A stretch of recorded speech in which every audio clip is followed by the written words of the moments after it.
Hello, dear learners. Today I'm going to explain Unit 2nd poem of your Beehive book, which is Wind. Wind कहते हैं actually blowing air को, ठीक है। जब हवा चलती होती है और जब ब्लो करती है, चलती है, तो उसको विंड कहते हैं। तो चलिए स्टार्ट करते हैं। The wind blow strongly. Wind जो है वो कैसे चलती है, बहुत तेज़ी से चलती है। And causes a lot of destruction. Cause मतलब होता है कारण, और डिस्ट्रक्शन मीन्स होता है विनाश, तबाही। और किस चीज़ का कारण बनती है? तबाही का, विनाश का। आपने भी देखा होगा जब कभी आंधी आती है ना, जब कभी तूफान आता है तो कैसे लोगों की छतें टूट जाती हैं, है ना। जो कुछ ऐसे ट्रीज़ होते हैं जो कि क्रम्बलिंग होते हैं, जो बहुत एकदम जर्जर होते हैं, कमज़ोर होते हैं, वो ट्रीज़ क्या होते हैं, वो गिर जाते हैं, है ना। और इवन बहुत नुकसान होता है, जानवरों का भी बहुत नुकसान होता है। तो वही इसमें बताया गया कि कैसे, जब वैसे तो अगर हवा गर्मियों में ना चले तो हम लोगों को बहुत सफोकेशन होती है, लेकिन हम लोगों को नॉर्मल एयर पसंद है। बट क्या हो अगर वही एयर डिस्ट्रक्टिव बन जाए, वही एयर अगर तबाही लेकर आ जाए, तो वो हमें अच्छी नहीं लगेगी। तो इस पोएम के थ्रू पोएट ये बताना चाहते हैं कि जैसे डिस्ट्रक्टिव जो एयर होती है, जो डिस्ट्रक्टिव विंड होती है, वो कैसे कमज़ोर चीज़ों का मजाक उड़ाती है, उनको तबाह कर देती है, उन्हें गिरा देती है। उसी तरह क्या होता है, हमारी लाइफ में बहुत सारी ऐसी प्रॉब्लम्स आती हैं जो हमें कमज़ोर कर देती हैं, है ना। या तो ऐसा होता है कि ऐसी ऐसी बहुत बड़ी बड़ी प्रॉब्लम्स होती हैं हमारी लाइफ में, जब क्या होता है कि जैसे ही हम लोग कमज़ोर पड़ते हैं, वो प्रॉब्लम क्या करती है, वो हमें डिफीट कर देती है, वो हमें हरा देती है। तो इस पोएम में पोएट यही कहना चाहते हैं कि अगर आप स्ट्रांग हो तो कोई भी विनाशकारी चीज़, कोई भी ऐसी चीज़ जो कि डिस्ट्रक्टिव है, वो आपका कुछ भी नहीं बिगाड़ सकती है। How can we make friends with it. अब आप विंड से दोस्ती कैसे करोगे? आप उसे शेक हैंड तो नहीं कर सकते हो ना। यहाँ पे विंड से दोस्ती करने का मतलब ये है कि बी स्ट्रॉन्ग। अगर आप मजबूत हो जाते हो, विंड आपका कुछ नहीं बिगाड़ पाएगी, तो क्या है, वो आपके लिए दुश्मन भी तो नहीं होगी ना। तो यहाँ पे विंड को किससे कंपेयर किया गया है? प्रॉब्लम से। कि अगर हम स्ट्रांग हो जाएंगे तो हमारी लाइफ की जो प्रॉब्लम्स है वो हमारा कुछ भी नहीं बिगाड़ सकती हैं। ठीक है, स्टार्ट करते हैं पोएम को।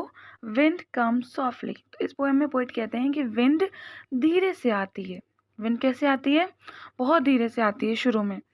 डोंट ब्रेक द वो अब एक्चुअली वो विंड को सजेशन भी देते हैं, है ना। तो वो विंड से क्या कहते हैं? विंड तुम धीरे से आओ। Don't break the shutters of the window. जो खिड़की के जो शटर्स हैं, शटर्स कहा गया है जो खिड़कियों में जो लोहे के या तो लकड़ी के जो फ्रेम्स लगे होते हैं, है ना, जो बंद किए जाते हैं, तो उन्हें शटर्स कहते हैं। तो यहाँ पे कहा गया है कि जो विंडोज़ के जो शटर्स हैं, क्योंकि जब बहुत तेज़ हवा चलती है तो वो शटर आपस में लड़ने लगते हैं, जिससे वो टूट जाते हैं। तो यही बताया गया है कि तो तुम धीरे से आओ, और जो खिड़कियों के जो शटर्स हैं, जो उनके फ्रेम हैं, उनको मत तोड़ो। ब्रेक मतलब तोड़ना। Don't scatter the paper. Scatter means होता है फैलाना, ठीक है, बिखेर देना, इधर उधर गिरा देना। अब वो कहते हैं कि तुम पन्नों को, पेपर्स को इधर उधर मत फैलाओ। Don't throw down the books on the shelf. Shelf जिन अलमारी में बुक्स रखी जाती हैं उन्हें शेल्फ कहते हैं, ठीक है।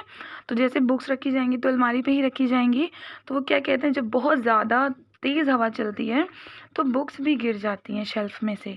तो वो कहते हैं कि जो बुक्स जो शेल्फ पे हैं उन्हें मत गिराओ। There look what you did. अब वो कहते हैं देखो तुमने क्या किया। वो विंड से कहते हैं कि देखो तुमने क्या किया। You through them all down. तुमने सारी चीज़ों को, उन सभी चीज़ों को तुमने नीचे गिरा दिया। थ्रू मतलब, थ्रो मीन्स होता है फेंकना, ठीक है। थ्रू उसकी सेकेंड फॉर्म होती है। तो तुमने सारी चीज़ों को नीचे फेंक दिया। You tore the pages of the books. Tear means होता है फाड़ना, और टोर जो है ये टीयर की सेकेंड फॉर्म होती है।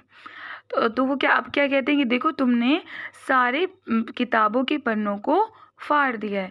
अभी अगर आप बहुत तेज़ हवा चल रही हो और आप अगर एक बुक ओपन करके रख दीजिए, तो उस हवा की वजह से वो पेपर्स इतनी ज़ोर ज़ोर से वो हिलेंगे कि वो अपने आप फट जाएंगे, ठीक है। तो यहाँ पे वही मतलब है कि तुम बुक्स के पेजेस को मत फाड़ो।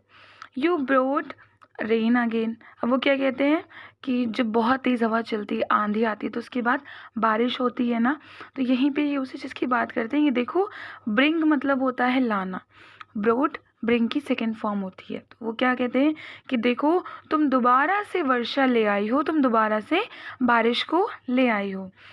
You are very clever at poking fun at Twinklings. Clever means होता है चालाक, ठीक है, तेज़, जो बहुत चालाक हो, बहुत ज़्यादा शाना बनता हो। तो अब पोएट क्या कहते हैं कि तुम बहुत चालाक हो, तुम बहुत तेज़ हो, वो विंड से कह रहे हैं। एट पोकिंग फन का मतलब होता है मजाक उड़ाना। तुम बहुत चालाक हो मजाक उड़ाने में। एट वीकलिंग्स, किसका मजाक उड़ाने में? वीक मतलब तो कमज़ोर होता है ना, वीकलिंग्स मीन्स कमज़ोर चीज़ों का। पोइट कह रहे हैं कि तुम कमज़ोर चीज़ों का मजाक उड़ाने में बहुत तेज़ हो।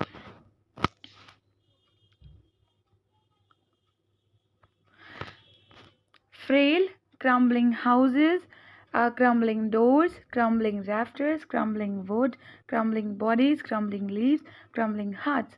फ्रेल की मीनिंग होती है कमज़ोर, ठीक है, और क्रम्बलिंग की मीनिंग होती है जर्जर। ऐसी चीज़ जो बिल्कुल मतलब कमज़ोर हो गई हो और ऑलमोस्ट अबाउट टू ब्रेक या टूटने वाली हो, ठीक है। तो अब क्या क्या चीज़ों का वो किन कमज़ोर चीज़ों का वो मजाक उड़ाती है विंड? जैसे जर्जराते हुए घर, जैसे टूटे हुए घर, है ना, और कमज़ोर लोग, जैसे बहुत वीक लोग होते हैं जो बहुत जल्दी डर जाते हैं, है ना, और क्रम्बलिंग डोर्स, बिल्कुल जर्जर दरवाजे जो टूटने वाले हों। देन क्रम्बलिंग रैफ्टर्स, रैफ्टर बोलते हैं छत को, ठीक है, रूफ़ को।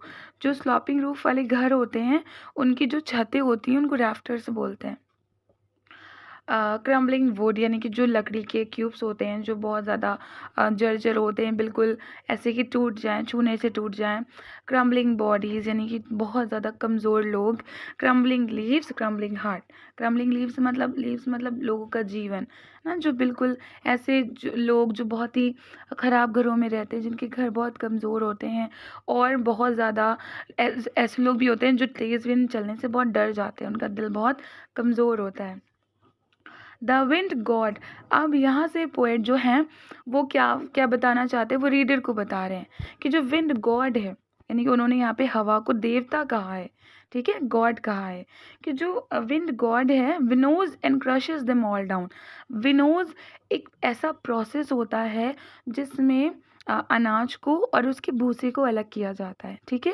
तो यहाँ पे देखिए पोएट कंपेयर कर रहे हैं कि जिस तरह से अनाज को उसके भूसे से अलग किया जाता है ना, तो अनाज हैवी होता है, वो नीचे गिर जाता है, उसका भूसा हवा की वजह से वो ब्लो करके अलग गिर जाता है। तो वो यही एग्जाम्पल देते हैं कि जिस तरह विनोइंग प्रोसेस होता है, विनोज का जो प्रोसेस होता है, उसी तरह कमज़ोर लोगों के साथ भी होता है कि जो कमज़ोर, जैसे वो भूसा होता है वो बहुत लाइट वेटेड होता है ना, तो वो कहते हैं कि जो कमज़ोर चीज़ है वो हवा उसको उड़ा के बहुत दूर फेंक देती है, और भारी चीज़ का वो कुछ भी नहीं बिगाड़ पाती है। यानी कि अगर आप स्ट्रांग हो तो आप प्रॉब्लम्स आपका कुछ भी नहीं बिगाड़ सकती हैं,